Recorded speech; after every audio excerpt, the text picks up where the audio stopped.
Praise the Lord. जय मसीह की। एक बार फिर हमारे साथ जुड़ने के लिए मैं आपका धन्यवाद करती हूँ और स्वागत करती हूँ इस सुंदर समय में। इस सप्ताह हम गुड फ्राइडे मनाने जा रहे हैं। गुड फ्राइडे, हम सब जानते हैं कि प्रभु यीशु मसीह आपके और मेरे खातिर उस क्रूस पर गए। हमारे पापों की खातिर वो मारे गए, गाड़े गए और फिर तीसरे दिन जी उठे। एक व्यक्ति की मौत किस तरह गुड हो सकती है? किस तरह गुड हो सकती है एक व्यक्ति की मौत? वो मौत जिसने आपको और मुझे छुटकारा दिया, जिसने हमें आज़ादी दी, उसे हम कहते हैं गुड फ्राइडे, क्योंकि वो आपके और मेरे लिए हमारे जीवन में एक नया प्रकाश लेकर आए, एक नया उजियाला लेकर आए। उस मौत के द्वारा मौत को परमेश्वर ने निकम्मा कर दिया। प्रभु यीशु मसीह की मृत्यु के द्वारा उस शैतान को जिसे मौत पर शक्ति मिली थी, यीशु मसीह ने निकम्मा कर दिया। नरक की आग जो आपके और मेरे लिए थी, हम कहते हैं कि यीशु मसीह क्रूस पर गए, पाप की सजा मृत्यु थी। पर वो कौन सी मृत्यु थी? वो मृत्यु थी नरक की मृत्यु।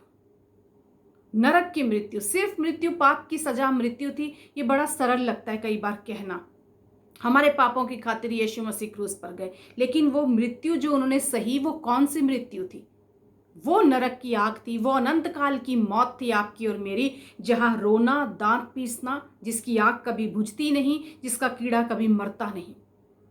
पवित्र शास्त्र में लिखा है, एक धनवान व्यक्ति जब मर जाता है और जब वो वहां नरक में जाता है तो वो क्या कहता है? लाजर को भेज कि अपनी उंगली का सिरा पानी में भिगोकर मेरी जीभ को ठंडी करे, क्योंकि मैं इस ज्वाला में तड़प रहा हूं। वहां वो आग है जो कभी बुझती नहीं, वो कीड़े जो कभी मरते नहीं। वो मृत्यु थी, वो अनंत काल की नरक की मृत्यु थी जो आपकी और मेरी थी। पर यीशु मसीह ने उसे अपने ऊपर ले लिया और उस क्रूस पर उस नरक की यातना को उन्होंने सहा। उस नरक की यातना को सहा, जो यातना मेरी थी, जो यातना आपकी थी।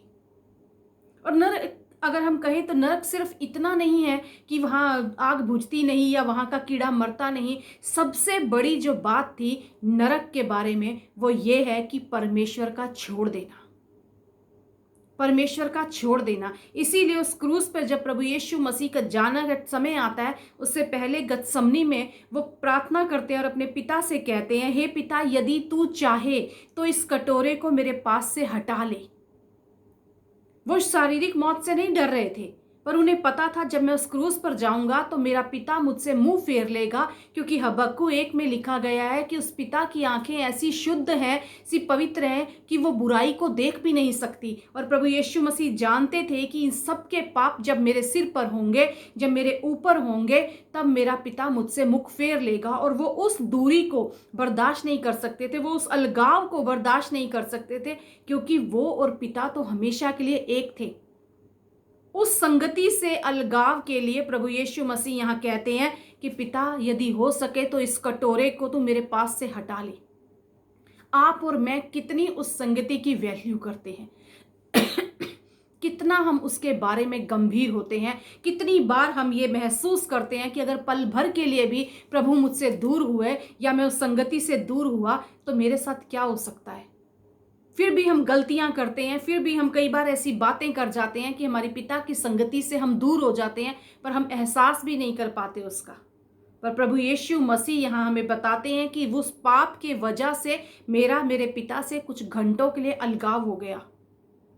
आज प्रभु यीशु मसीह इस गुड फ्राइडे के दिन पे जो हमें वचन के द्वारा सिखाना चाहते हैं, वो ये है कि मैं तुम्हारे लिए मरा, मैं तुम्हारे लिए गाड़ा गया, पर अब तुम्हें क्या करना है?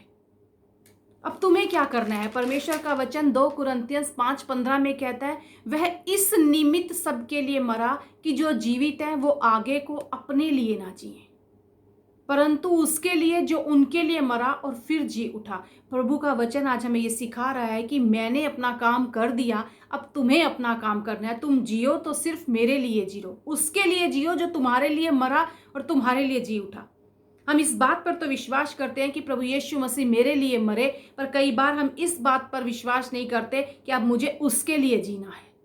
हम शब्दों में, बातों में तो प्रभु यीशु मसीह के लिए बने रहते हैं कि हमारी सहभागिता परमेश्वर के साथ बनी हुई है, लेकिन हम हकीकत में हमारा संपर्क, हमारी सहभागिता उस खुदा के साथ उतनी गहरी नहीं होती जितना पिता और पुत्र की थी। उस पाप के द्वारा जो आपकी और मेरी सहभागिता पिता से टूट गई थी, उसे जोड़ने के लिए प्रभु यीशु मसीह ने, जो मौत ने जो नरक में हमारी जगह पक्की कर दी थी, उस जगह की वजह से हमारा परमेश्वर से नाता टूट चुका था। प्रभु यीशु मसीह ने आकर उस नरक की यातना को अपने ऊपर सहकर हमारा फिर से मेल मिलाप कराया पिता के साथ। जैसे वो कहते हैं कि मैं अपने पिता की संगति से दूर नहीं रह सकता, आज आपको और मुझे प्रभु यीशु मसीह के जीवन से ये सीखने की जरूरत है कि हमारे लिए वो संगति कितनी महत्वपूर्ण है, कितनी महत्वपूर्ण है। वो कहते हैं, हे मेरे परमेश्वर, तूने मुझे क्यों छोड़ दिया, क्यों छोड़ दिया। उस पिता ने जो यरदन नदी में कहता है कि ये मेरा प्रिय पुत्र है, उसी पिता ने उस बेटे से मुख फेर लिया और वो बेटा कहता है, हे मेरे परमेश्वर, हे मेरे पिता नहीं, हे मेरे परमेश्वर, तूने मुझे क्यों छोड़ दिया। मैं नहीं बर्दाश्त कर सकता तेरी ये दूरी, तुझसे अलगाव।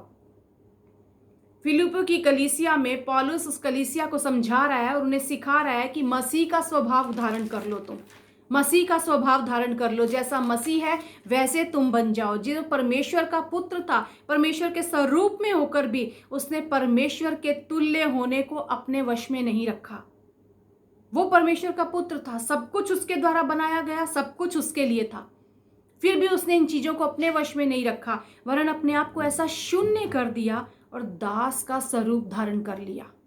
इतना शून्य कर लिया अपने आप को कि दास का स्वरूप धारण किया और मनुष्य की समानता में आ गया।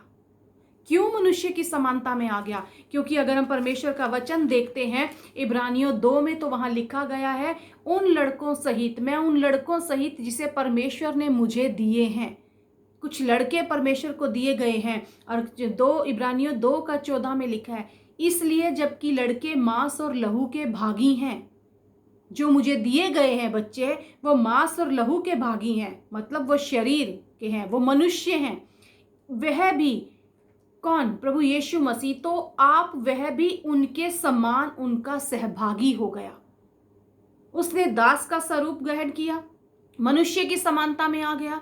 क्यों आ गया? क्योंकि जो उसे दिए गए थे वो मनुष्य थे, वो मांस और लहू के भागी थे, इसीलिए उनके जैसा उनका सहभागी वो हो गया। उसने मनुष्य का रूप धारण कर लिया। और मनुष्य का रूप धारण कर कर क्या किया? ताकि मृत्यु के द्वारा जिसे मृत्यु पर शक्ति मिली थी, अर्थात शैतान को निकम्मा कर दे। इसलिए इस रूप को उसने ग्रहण किया, इसलिए इस रूप को उसने धारण किया, ताकि मृत्यु के द्वारा, ताकि खुद क्रूस पर जाकर उस मृत्यु को जिस पर शक्ति मिली हुई थी शैतान को, उसे निकम्मा कर दे। अपनी मौत के द्वारा यीशु मसीह ने उस शैतान को निकम्मा कर दिया जिसको शक्ति मिली थी मौत के ऊपर। इसीलिए परमेश्वर का वचन कहता है, हे मृत्यु, अब तेरा डंक कहाँ रहा? क्योंकि उसे उस मृत्यु ने, यीशु मसीह की मृत्यु ने उस मृत्यु को निकम्मा कर दिया, उस शैतान को निकम्मा कर दिया। और यही बात फिलिप्पियों की पत्री में लिखी गई है कि वो यहां तक आज्ञाकारी रहा पिता का कि क्रूस की मृत्यु भी सह ली। इतना शून्य अपने आप को कर लिया, जो सब कुछ अपने अधिकार में रख सकता था, उसने अपने आप को दास का स्वरूप दे दिया, मनुष्य की समानता में आ गया। क्योंकि जो बच्चे उसे दिए गए थे वो मनुष्य थे, इसलिए वो उनका सहभागी हो गया।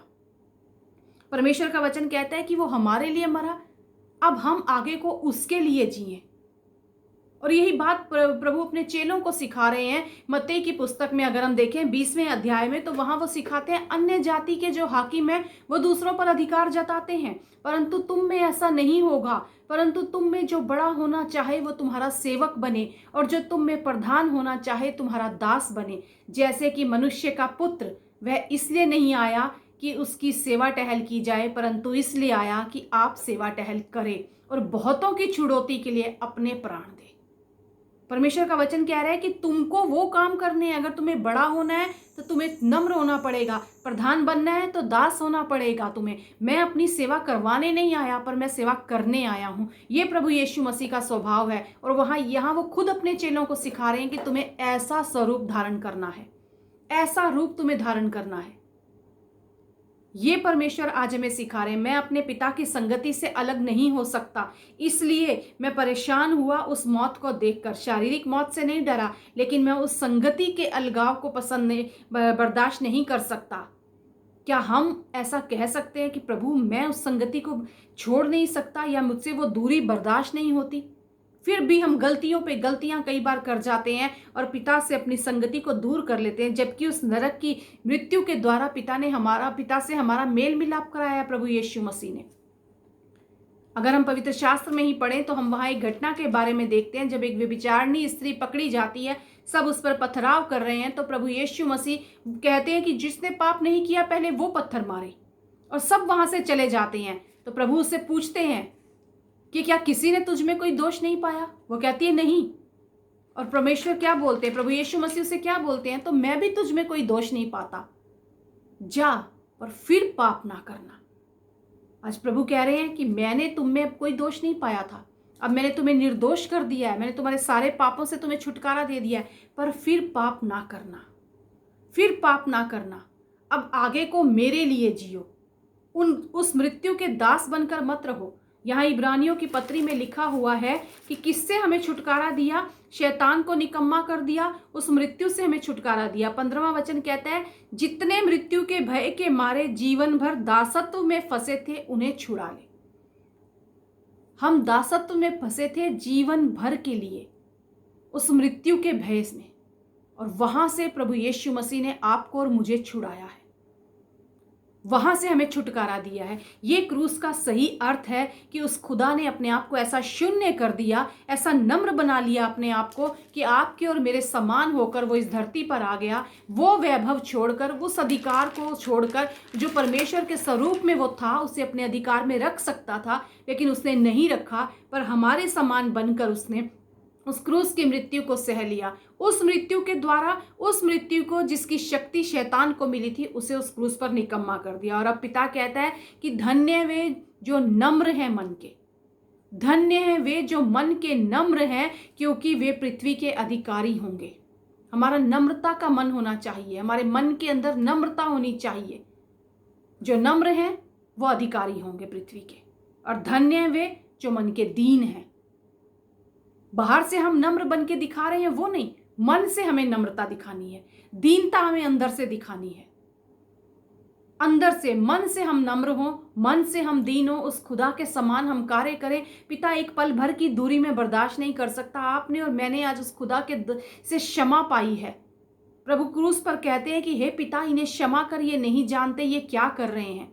जो उन लोग सारे प्रभु को तंग कर रहे थे, सता रहे थे, वो पीड़ा दे रहे थे, उनके लिए वो ये बात बोल रहे हैं। आज आपने और मैंने प्रभु यीशु मसीह की उस क्रूस की मृत्यु के द्वारा क्षमा पाई है, और प्रभु कहते हैं मेरा स्वभाव ग्रहण करो, धारण करो। हमने क्षमा पाई है, हम दूसरों को क्षमा करें, क्योंकि जो हमारे पास है, जो हमने पाया है, वही हम दूसरों को दे सकते हैं। जो नहीं है हमारे पास, वो हम नहीं दे सकते। आज प्रभु चाहते हैं कि तुम मेरा स्वभाव धारण कर लो। उस क्रूस के द्वारा तुम एक नई बात सीखो कि मैं तुम्हारे लिए मरा हूं, अब तुम मेरे लिए जियो। जो तुम्हारे लिए मरा, जी उठा, तुम अब उसके लिए जियो। उसके जैसा स्वभाव हम धारण कर लें, नम्रता और दीनता अपने अंदर धारण कर लें। हबक्कू 1 में लिखा हुआ है कि परमेश्वर की आंखें इतनी शुद्ध है कि वह बुराई को देख भी नहीं सकती। इसीलिए पिता उस क्रूस पर, जब प्रभु यीशु मसीह क्रूस पर थे, तो उस पिता ने अपना मुख फेर लिया अपने बेटे से, उसी बेटे से जिसे वो कहते हैं ये मेरा प्रिय पुत्र है। यरदन नदी पे वो परमेश्वर का वचन आता है और कहता है कि ये मेरा प्रिय पुत्र है, और उसी पुत्र से उन्होंने मुख फेर लिया। क्यों? आपकी और मेरे खातिर। आज हम इस क्रूस के सही अर्थ को जान पाएं। खुदा हमारी आंखों को खोले ताकि हम फिर पाप ना करें, फिर पाप ना करें, पर अपने प्रभु के उस क्रूस के बलिदान को अपने जीवन में अहमियत दें, उसके लिए जिएं जो हमारे लिए मरा। मैं विश्वास करती हूँ कि आज इस वचन के द्वारा प्रभु यीशु मसीह के क्रूस के महत्व को हम जान पाएंगे कि खुदा हमारे लिए क्यों मरा, कौन सी मौत थी वो अनंत काल की मौत थी जिसमें से उसने हमें छुटकारा दिया, हमें उस गुलामी से बाहर निकाला है, और अब वो चाहता है हम उसके लिए जिए। अब हम उसके लिए जिए। परमेश्वर का वचन आपके और मेरे जीवन में सदा अपनी आशीष और बरकत को लेकर आता है, और मैं विश्वास करती हूँ आज इस क्रूस के महत्व के द्वारा एक बार फिर हम ये जान पाए हैं कि हमें क्या करना है। प्रभु इस वचन के द्वारा हमारे जीवन में अपनी आशीष और बरकत को उंडेले। आमीन।